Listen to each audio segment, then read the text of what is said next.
కవిత కథ కంచికి చేరకముందే మరింత మంది కథలు ముగియనున్నాయా? కవిత ఇప్పట్లో బయటికి రావడం అసాధ్యమేనా? కోర్టులో పిటిషన్ వెనక్కి తీసుకోవడంతో ఆమె డౌన్ఫాల్ స్టార్ట్ అయిందా? అసలు మొత్తం లిక్కర్ కేసు కొత్త మలుపు తిరగబోతోందా? త్వరలో హై ప్రొఫైల్ వ్యక్తి అరెస్ట్ అంటూ సిబిఐ ఎత్తుకున్న రాగం వెనుక కథ ఏంటి? కేజ్రీవాల్ చెరసాలకు చేరడం తప్పదా? తీహార్ నుంచి వచ్చే లేఖలు, సుప్రీంకోర్టులో పిటిషన్లు, రౌజ్ అవెన్యూ కోర్టులో వాదనలు, ఇక్కడ అన్ని ఇంటర్లింక్డే. విషయాలన్నింటినీ డీకోడ్ చేద్దాం, ఆ డాట్స్ను ఒకసారి కనెక్ట్ చేద్దాం, అసలు విషయాలు తెలుసుకుందాం. ఎన్ఫోర్స్మెంట్ డైరెక్టరేట్ చెరలో ఉన్న కల్వకుంట్ల కవిత ఇప్పట్లో చెర నుంచి విడుదలయ్యే ఛాన్స్ కనిపించడం లేదు చూస్తున్న పరిణామాలు బట్టి. ఈడీపై న్యాయ పోరాటం అనే స్లోగన్తో సుప్రీం మెట్లెక్కింది కవిత. ఈరోజు ఆ పిటిషన్ను వెనక్కి తీసుకుంది. ఇంతకీ అసలు కవిత వేసిన పిటిషన్ ఏంటి? ఈరోజు ఎందుకు దాన్ని వెనక్కి తీసుకుంది? చాలామందికి డౌట్ ఉంది. 2023లో ఈడీ కవితకు సమన్లు జారీ చేసి విచారించింది. 3 సార్లు విచారణకు హాజరయ్యాక అసలు మహిళలను ఇలా విచారణ పేరుతో వేధించడం, ఎందుకంటే ఆవిడ్ని నైట్ 11-12 o'clock వరకు విచారించిన సందర్భాలు ఉన్నాయి. ఈవినింగ్ 6 తర్వాత విచారించకూడదు మహిళలంటూ ఆవిడ అప్పుడే పాయింట్ రైజ్ చేసింది. అసలు మహిళలను విచారించేందుకు కొత్త మార్గదర్శకాలు సూచించాలంటూ గతేడాది మార్చి 14న పిటిషన్ వేశారు. దీంతో సుప్రీంకోర్టు 10 రోజుల పాటు నోటీసులు నిలిపివేస్తూ ఆదేశాలు ఇచ్చింది. కానీ ఆ తర్వాత ఏం చేయలేదు. సుప్రీంకోర్టు పిటిషన్పై విచారణ పూర్తి కాలేదు. ఇంతలో ఈడీ తన పని తాను చేసుకుపోయింది. సుప్రీం నుంచి ఎలాంటి ఆదేశాలు రాలేదు, కొత్త ఆర్డర్స్ ఏమి ఇవ్వలేదు. కాబట్టి సరిగ్గా లోక్సభ ఎన్నికల ముందు ఆమెను అరెస్ట్ చేసింది. ఇక అరెస్ట్ అయ్యాక పిటిషన్ వేసి ఏం లాభం, విచారణ జరిగి ఏం లాభం అనుకున్నారేమో. ఆ పిటిషన్ని ఉపసంహరించుకున్నారు. దీనికి ఈడీ తరపు లాయర్ అసలు అబ్జెక్షన్ చెప్పలేదు. దీంతో కోర్టు పిటిషన్ ఉపసంహరణకు గ్రీన్ సిగ్నల్ ఇచ్చేసింది. ఈ పిటిషన్ ఓకే, కానీ ఈడీ చెర నుంచి త్వరగా బయటకు వచ్చేందుకు అదే సుప్రీంకోర్టులో మరో పిటిషన్ వేశారు కవిత తరపు న్యాయవాదులు. కోర్టులో విచారణ జరుగుతున్న సమయంలో అరెస్ట్ చేయమని చెప్పి ఇప్పుడు తనను అరెస్ట్ చేశారు, సో ఇది అక్రమం, అన్యాయం అంటూ సుప్రీంకోర్టులో పిటిషన్ వేశారు కవిత.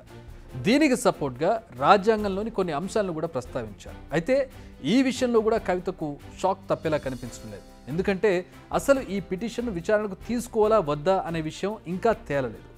చీఫ్ జస్టిస్తో కూడిన బెంచ్ ఈ విషయాన్ని తేల్చాల్సి ఉంది. ఒకవేళ విచారణకు స్వీకరిస్తే దాన్ని మరో బెంచ్కు రిఫర్ చేస్తారు. ఇదంతా ఒక్క రోజులో అయ్యే పని అయితే కనపడడం లేదు. అయితే సుప్రీంకోర్టు ఈ నెలలో పని చేసేది మరో 3 రోజులు మాత్రమే. ఈ నెల 22 నుంచి 31 వరకు కోర్టుకు హోలీ సెలవులు. ఆలోపు వ్యవహారం తేలిందా ఓకే, లేదంటే ఏప్రిల్ 1 వరకు మళ్ళీ వెయిట్ చేయాలి. మరి సుప్రీం తలుపులు ఏప్రిల్ 1కి తెరుచుకుంటాయి. ఈలోపు చాలా విషయాలు తేలుతాయి. మరిన్ని బ్రేకింగ్ న్యూస్లు టీవీలో మారుమోగే అవకాశం ఉంది. ఎందుకు ఇంత ఖరాఖండిగా సంచలనం జరుగుతోంది అని చెబుతున్నారని మీకు డౌట్ రావచ్చు. దానికి ఆన్సర్ ఉంది. దీనికి ఈడీ నుంచే మనకి ఆన్సర్ కనబడుతుంది. కవిత అరెస్ట్ పాత న్యూస్, ఇప్పుడు కాబోయే అరెస్టే మరో సెన్సేషనల్ న్యూస్. నిజానికి ఇన్నాళ్ళు సైలెంట్గా ఉన్న ఈడీ ఇప్పుడు ఈ రేంజ్లో దూసుకెళ్లడానికి main reason Arvind Kejriwal. Delhi CM, Aam Aadmi party అధినేత అయిన కేజ్రీవాల్ ఈ మొత్తం లిక్కర్ స్కామ్లో కింగ్ పిన్ అని సిబిఐ అటు ఈడీ గంటాపదంగా చెబుతున్న మాట. ఏ తీగలాగినా కేజ్రీవాల్ డొంకే కదులుతుందన్న రేంజ్లో చెబుతోంది సిబిఐ. అంటే కేజ్రీవాల్ అరెస్ట్ ప్రచారం చాలా రోజులుగా జరుగుతున్నదే, కానీ తాజాగా కోర్టులో సిబిఐ వినిపించిన వాదనలే ఈ కేసులో కొత్త ట్విస్ట్ ఇచ్చేలా కనిపిస్తున్నాయి. ఈ కేసులో ఇప్పటికే అరెస్ట్ అయిన ఆప్ నేత మనీష్ సిసోడియా బెయిల్ పిటిషన్పై సోమవారం విచారణ జరిగింది. ఈ విచారణ సందర్భంగా సిబిఐ చేసిన కొన్ని వ్యాఖ్యలు కేజ్రీవాల్ జైలుకు వెళ్ళక తప్పదని చెబుతున్నాయి. నాకు బెయిల్ ఇవ్వండి అని మనీష్ సిసోడియా అనగానే నో ఇవ్వొద్దు, త్వరలో ఓ హై ప్రొఫైల్ వ్యక్తిని అరెస్ట్ చేయబోతున్నా, ఇప్పుడు ఈయనకు బెయిల్ ఇస్తే బయటికి వెళ్ళి సాక్షులను ప్రభావితం చేస్తారని చెప్పింది సిబిఐ. దీంతో బెయిల్ పిటిషన్ డిస్మిస్ చేశారు. సిసోడియాకు షాక్ తగిలింది. అయితే బిట్వీన్ ద లైన్స్ ఇప్పటి వరకు జరిగిన ఈ వాదనల మధ్యలో మనం విన్నట్లయితే ఎవరా హై ప్రొఫైల్ వ్యక్తి అనేది మనకు అర్థమవ్వచ్చు. ఢిల్లీ లిక్కర్ స్కామ్లో ఉన్న ఏకైక హై ప్రొఫైల్ వ్యక్తి అరవింద్ కేజ్రీవాల్ మాత్రమే మిగిలి ఉన్న హై ప్రొఫైల్ వ్యక్తి. ఎందుకంటే ఇప్పటివరకు జరిగిన అరెస్టులన్నీ సంచలనాలు, ఇప్పటివరకు జరిగిన అన్నీ కూడా చాలా కీలకమైనటువంటి వ్యక్తులు. మంత్రులను చేశారు, బిజినెస్ మెన్ని చేశారు, ఇప్పుడు తాజాగా ఎమ్మెల్సీ కవితను చేశారు. సో ఈ కేసులో కేజ్రీవాల్ అరెస్ట్ తప్పదని తెలిసిపోతోంది. అయితే ఇక్కడ ఒక గమ్మత్తైన విషయం ఉంది. అదేంటంటే మొన్ననే ఢిల్లీ కోర్టు కేజ్రీవాల్కు ముందస్తు బెయిల్ ఇచ్చింది. దీన్ని చాలామంది అడగొచ్చు, ముందస్తు బెయిల్ ఇచ్చింది కదా అని చెప్పి. అయితే ఇది ఈడీ కేసులో మాత్రమే.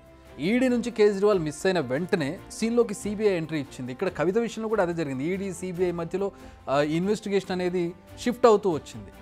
ఇక సిబిఐ నెక్స్ట్ స్టెప్ ఏంటి, ఎప్పుడు ఆయన్ను అరెస్ట్ చేయబోతుంది? ఎందుకంటే ఈడీకి బెయిల్ వచ్చింది, ముందస్తు బెయిల్, కానీ సిబిఐకి రాలేదు.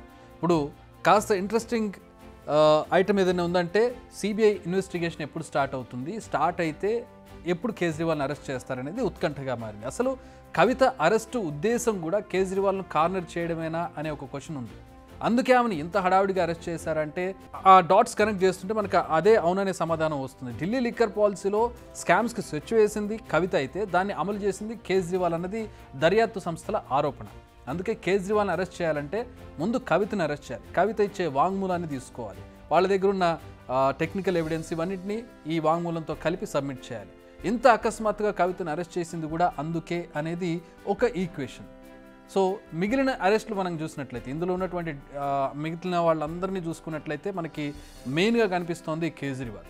తప్పుడు కేసులు, పొలిటికల్ రివెంజ్, తనను ఈడీ అరెస్ట్ చేసినప్పటి నుంచి కవిత చెబుతున్న మాటలు అయితే ఇవన్నీ పచ్చి అబద్ధాలు అంటున్నారు కాన్ మ్యాన్ సుఖేష్ చంద్రశేఖర్. ఈ కేసులో మరో ఇంట్రెస్టింగ్ టాపిక్ అతని లెటర్స్. జైలు నుంచి ఆయన అప్పుడప్పుడు రిలీజ్ చేసే లెటర్స్ మనం చూస్తూనే ఉంటాం. రాజకీయాలను కుదుపు గురి చేస్తాయి. అతను చాలా కీలకమైన వ్యక్తుల పేర్లు బయటికి చాలా వెటకారంగా ఉంటాయి అతని లెటర్స్. ఈసారి కూడా అదే చేశాయి. ప్రస్తుతం మాండోలి జైల్లో ఉన్న సుఖేష్ కేజ్రీవాల్ కవితపై సీరియస్ ఎలిగేషన్స్ తనదైన స్టైల్లో చేశాడు.